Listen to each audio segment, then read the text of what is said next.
पूरा विश्व भगवान राम की पूजा करता होगा। भगवान राम सिर्फ और सिर्फ बाबा शिव की पूजा करते हैं। सुग्रीव से मुलाकात हुई।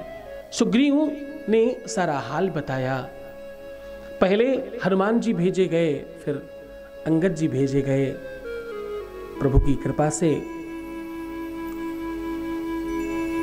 सारे हालचाल जानकी को और राम के और राम को जानकी के मिल गए। दोनों तरफ से तैयारियां हैं, दोनों तरफ से युद्ध स्तर पर सब चल रहा है। बारी आई राम सेतु की, बारी आई एक ऐसा पुल बनाया जाए जिससे आराम से, सुगमता से इधर की सेना उधर जाकर युद्ध कर सके। अब यह संभव कैसे हो? समुद्र पर बांध बनाना कोई बच्चों का खेल नहीं है। भगवान राम ने प्रार्थना की समुद्र से, बहुत विनती करी, महात्मा मैं दशरथ नंदन श्री राम हूं, मेरी भार्या, मेरी पत्नी समुद्र के उस तरफ है। आपकी कृपा से, आपकी करुणा से मैं, अगर आप मुझे इस बार ये अवसर देंगे, आपकी कृपा का पात्र मुझे बनाएंगे, तो हो सकता है कि हम विजय श्री को प्राप्त करें। ऐसा होगा तो मैं जीवन भर, और मैं नहीं, मेरे मेरे मेरे पूरे के पूरे खानदान, मेरे वंश कुटुंब में सब आपके आभारी रहेंगे। महात्मा आप कृपा करें। राम की बहुत सारी विनती विनय करने के बाद भी समुद्र की तरफ से कोई जवाब नहीं आया। तुलसी बाबा लिखते हैं, विनय न मानत जलधि जड़, गए 3 दिन बीत। जब समय व्यतीत हो गया काफी, तो भगवान राम को समझ में आया कि भैया भय बिनु होए न प्रीत। कभी कभी कोई काम सामान्यता नहीं चलता, कभी कभी थोड़ा सा भय दिखाना भी बहुत आवश्यक है। तुम्हें मालूम है, तुमको अगर भय ना हो, तुम्हें अगर डर ना हो, तो तुम में से कितने लोग हैं जो मंदिर नहीं जाएंगे, पूजा नहीं करेंगे। लोग तो शनि मंदिर में इसलिए लाइन लगाकर खड़े होते हैं कि उनको शनि से शांति चाहिए, इसलिए थोड़ी शनि की पूजा कर रहे हैं कि वो शनि के भक्त हैं।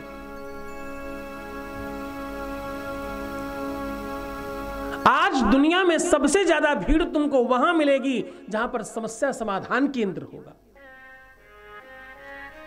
लोगों को अपनी समस्याओं से मतलब है, भय से मतलब है।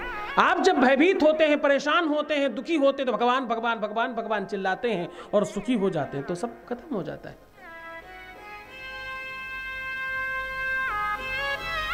दुख में सुमिरन सब करें, सुख में करे न कोई। जो सुख में सुमिरन करे,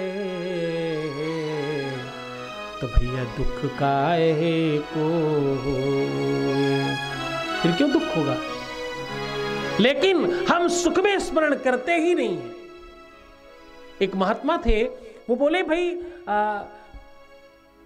ये जो तुम स्तुति पाठ करते हो, भय प्रकट कृपाला दीन दयाला, ये भय का मतलब वो नहीं है कि उत्पन्न हुए।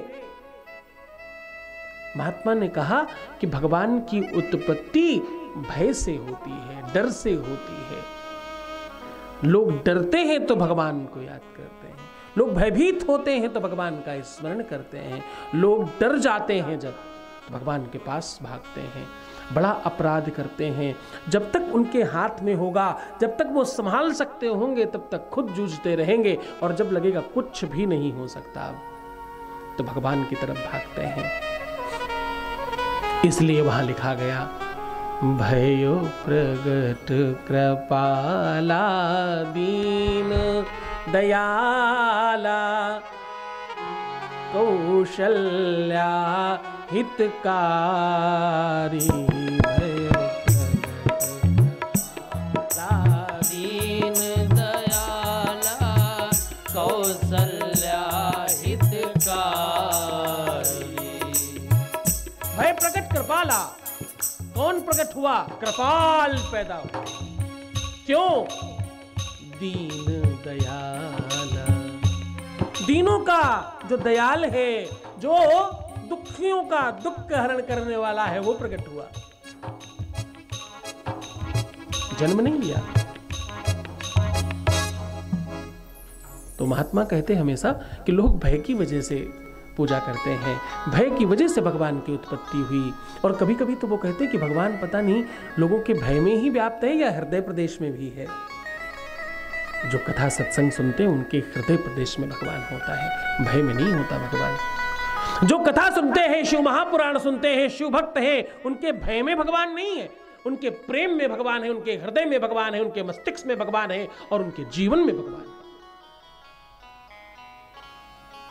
तो जब कुछ नहीं चला तो राम ने अपना धनुष संसार, जैसे ही अनुसंधान किया, जैसे ही धनुष साधा, कमान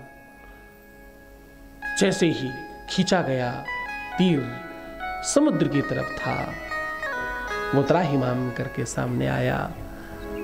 उसने क्षमा याचना की है और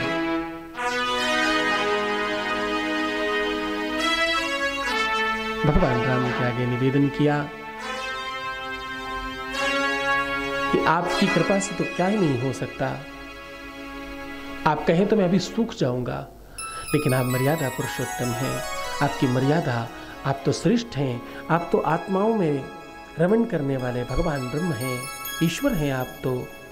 आपकी कृपा और करुणा तो श्रेष्ठ है। आप हम गरीबों पर, दीनों पर दया करने के लिए आए हैं। मुझ अभागे पर भी कृपा करें। नल और नील नाम के दो बानर हैं जिनको बचपन में श्राप मिला था कि वो जिस भी चीज को पानी में फेंकेंगे वो तैरने लगेगी, वो डूबेगी नहीं। कभी किसी ऋषियों को सता रहे थे, उन्होंने श्राप दिया था। आज वो श्राप वरदान बन रहा है। नल और नील को बुलाइए, वो जिस भी इस पत्थर का स्पर्श करेंगे वो तैरने लगेगा। और मैं यहां पर प्रवाह थोड़ा कम रखूंगा, आप सहजता से सेतु बना पाएंगे। ऐसे युति बता करके समुद्र ने प्रणाम किया है। उसी युति के साथ राम सेतु का निर्माण किया गया।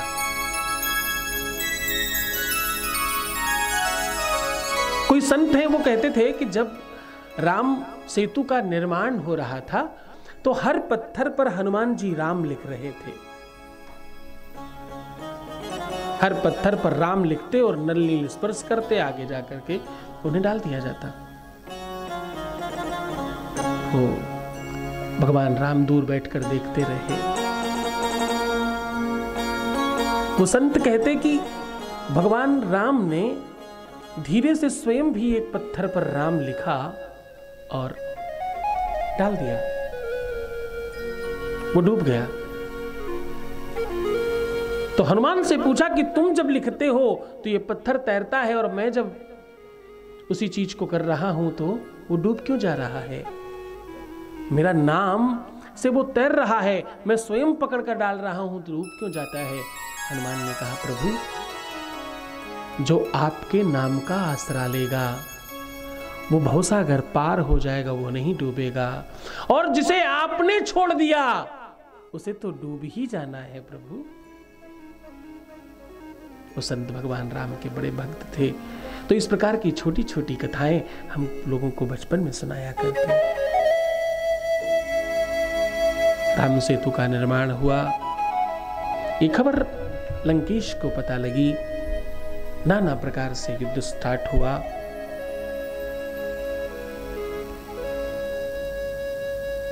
विभीषण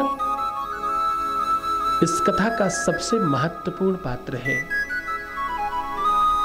बाबा हनुमान की कृपा से विभीषण को के जीवन में संतत्व आया। बाबा हनुमान की कृपा से विभीषण के जीवन में सत्संग और भगवान का प्रवेश हुआ। बाबा हनुमान की कृपा से विभीषण के जीवन की सुरक्षा और रक्षा हुई, ऐसा रामायण कहती है। दक्षिण भारत की एक बड़े अच्छे विद्वान हुए संत, उन्होंने एक रामायण लिखी और बड़ा अलग तरीके से उसका दर्शन रखा है। उसका एक उपाख्यान मुझे बहुत पसंद आता है। भगवान राम को रावण पर विजय प्राप्त करनी थी। विजय प्राप्त करने के लिए उन्होंने भगवान शिव के पूजन का संकल्प लिया। अब ये जो पूजन है ये इसलिए हो रहा है क्योंकि उन्हें विजय श्री चाहिए, विजय प्राप्ति चाहिए। उन्हें जीतना है, उन्हें विजय प्राप्त करना है। इस पूजन के लिए आचार्य जरा श्रेष्ठ चाहिए क्योंकि विजय यज्ञ है। सबसे पूछा गया, सबने अलग अलग तरीके के नाम बताए पर वो बात बनी नहीं। जामवंत आगे उठकर आए और बोले, भगवान प्रभु, एक आचार्य है तो सही, अगर वो मान जाए पूजा के लिए तो उससे अच्छा कोई आचार्य नहीं हो सकता। जामवंत कौन है वो आचार्य लंकेश है। क्योंकि लंका अधिपति रावण जैसा विद्वान, ज्ञानी और वेदों का और शास्त्रों का विज्ञ और जानकार दूसरा न हुआ है न होगा, भूतो न भविष्यति है। तो प्रभु अगर वो इस पूजन को कराएं तो ये पूजन 100% सफल होगा। पर जामवंत वो कराएंगे क्यों? कराएंगे ना। मैं संदेशा लेकर जाता हूं और मुझे विश्वास है इस बात का कि वो आएंगे। अब देखिए, सौहार्द देखिए, दर्शन देखिए, शत्रुता भी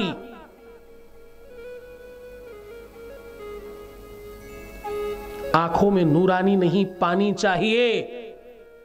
ए भाई इंसान, शत्रु भी मुझे खानदानी चाहिए, हाँ? दुश्मन भी मुझे खानदानी चाहिए, इधर उधर वाला नहीं चाहिए। दुश्मनी भी इस स्तर की होनी चाहिए कि एक दूसरे के प्रति इस प्रकार का सौहार्द भी हो। भगवान राम के कहने पर जामवंत लंकाधिपति रावण के पास गए, प्रणाम किया और बोले, मैं आचार्य लंकेश का दर्शन करना चाहता हूं। मैं आचार्य रावण का दर्शन करना चाहता हूं। मैं आचार्य रावण से मिलने आया हूं। बोले, आपको भय नहीं लगा लंका में आने में? आपको पता है ना यहां लंकेश भी रहता है। बोले, नहीं मुझे भय नहीं लगा, मुझे विश्वास है अपने आचार्य पर, मुझे आचार्य रावण पर भरोसा है, मैं उससे मिलने आया हूं। बोले, पधारे, मैं ही हूं आचार्य, मैं हूं आचार्य लंकेश और मैं ही हूं आचार्य रावण। पधारे आप, बताइए क्या चाहते हैं आप? बोले, मेरे यजमान हैं, उनको एक यज्ञ करानी है, एक पूजन कराना है और उस पूजन के लिए आपको आचार्य नियुक्त करने की भावना से आया हूं। अच्छा, क्या यज्ञ है? महाराज, यज्ञ विजय प्राप्त करने की भावना से है। आपके यजमान कौन है? मेरे यजमान रघुकुल नंदन राजा दशरथ के पुत्र श्री राम हैं। अच्छा, तो विजय किस पर प्राप्त करनी है आपको? आचार्य लंकेश, आचार्य रावण। विजय मुझे लंका के राजा रावण के ऊपर प्राप्त करनी है। रावण बहुत तेज हंसा और मुस्कुराया और बोला, तुम्हारा निमंत्रण मुझे मंजूर है। ध्यान रहे, ये आचार्य की जिम्मेदारी होती है कि अगर उसका यजमान वनवासी हो और अपने स्थान से बाहर आया हो तो पूरी की पूरी सामग्री की व्यवस्था आचार्य स्वयं करता है। ये शास्त्र में नियम है। अगर यजमान को विधि और परंपरा और स्थिति का ज्ञान नहीं है, भान नहीं है, समयाभाव है, या वो देश और अपने प्रदेश से अलग रह रहा है, अलग आया है, तो आचार्य का नैतिक कर्तव्य है कि वो सामग्री और व्यवस्थाओं की पूरी व्यवस्था करेगा। यज्ञ कुंड से लेकर के यज्ञ की पूरी सामग्री तक की सारी व्यवस्था करेगा। तो बोले क्योंकि मैं जानता हूं कि मेरा यजमान वनवासी है, उसके पास कुछ नहीं है, ना उसके पास द्रव्य है, ना धन है, ना वैभव है, ना संपदा है, ना कोई व्यवस्था है, तो मैं सारी व्यवस्था करूंगा। राम को बोलो जाओ पूजन में बैठने की तैयारी करें।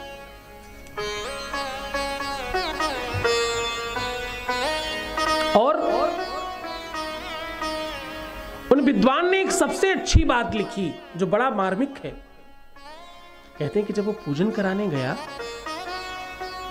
तो सीता को साथ लेकर गया। उसने कहा कोई भी पूजन बिना स्त्री के संपूर्ण नहीं होता। आचार्य की ये जिम्मेदारी है कि वो सारी व्यवस्थाओं को देखे। सारी व्यवस्थाओं में ये भी व्यवस्था है कि आप सपत्नीक पूजन करना चाहिए।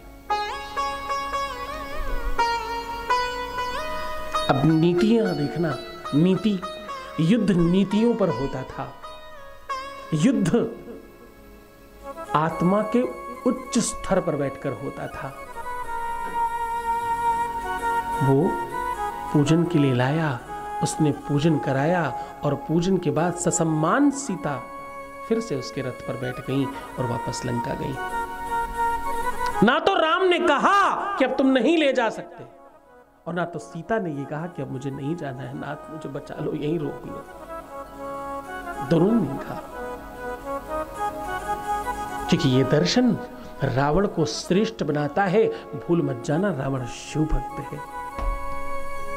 शिव भक्त कितना भी खराब क्यों न हो, साधारण लोगों से बहुत अच्छा होगा, ये बात निश्चित होती है। रावण और कुंभकर्ण ये दोनों पूर्व जन्म में शिवगण ही तो थे। नारद के श्राप से नारद और कुंभकर्ण बने दूसरे जन्म में। ये कथा आती है शिव पुराण में।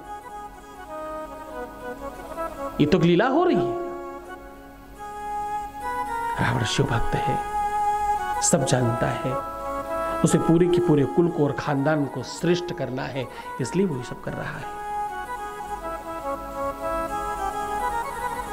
ये वही पूजन है, वही स्थान है जहां पर भगवान राम ने पूजन किया। उस स्थान का नाम रामेश्वरम है। वहां रामेश्वरम नाम की ज्योतिर्लिंग की स्थापना कराई। स्थापना कराने वाला कोई और नहीं रावण था। पहली बार जिसने पूजन किया कोई और नहीं, भगवान श्री राम थे। इस ज्योतिर्लिंग का दर्शन करने से स्पर्श तो नहीं मिलता, दर्शन करने से, पूजन करने से और वहाँ जाकर नमन करने से आपके जीवन में विजय श्री आती है। आप श्रेष्ठ होते हैं, आप यशवान होते हैं, आपका नाम होता है, और आप बड़े पद पर अगर पहुँचना चाहते हैं तो रामेश्वरम दर्शन करना चाहिए।